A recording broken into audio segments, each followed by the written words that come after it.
Чекај.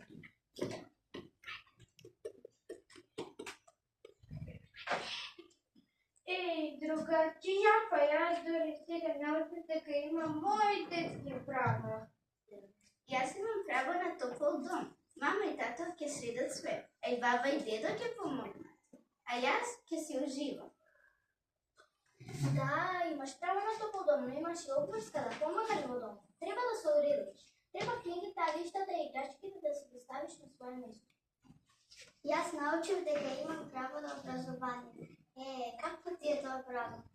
Да се пукнеш од учење и од домашните. Мојата наставничка многу домашни право. Ти мрзливко 1-7, не знаеш дека порано во минатото право на образование има не само машките деца. Да, девојчињата морале да ги работат сите домашни работи, да месат хлеб, да перат на рака, да одат на нива. Денес сите деца на светот имаат право на образование. Подеднакво. Сега да ти кажам дека ти имаш обврски. Редовно да одиш на училиште, да учиш и да си ги пишуваш своите домашни задачи. Знаете ли, деца, дека секој дете на светот има право на родителска љубов и грижа? Сега јас ќе ви кажам.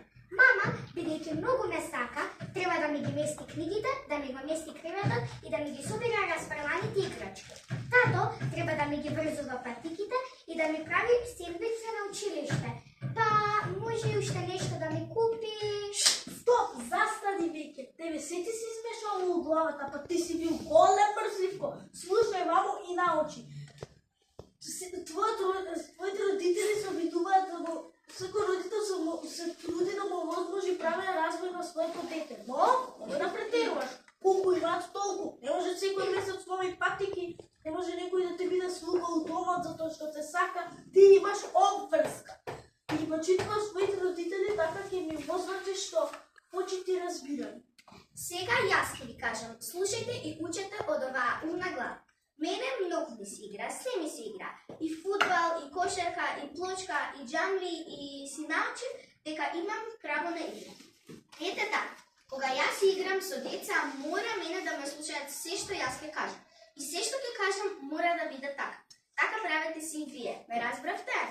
Не, никако. Твоите поставки се надругарски, себечни. Па како те примаат во игра ако само ти кажуваш, така не може. И ти имаш право на игра, но имаш и обврска. Да ги почитуваш правилата на играта. Ете така да се знаеш. Ти мора да ги сослушаш и другите, но и тие тебе. Сега уште јас имам право на здравствена заштита.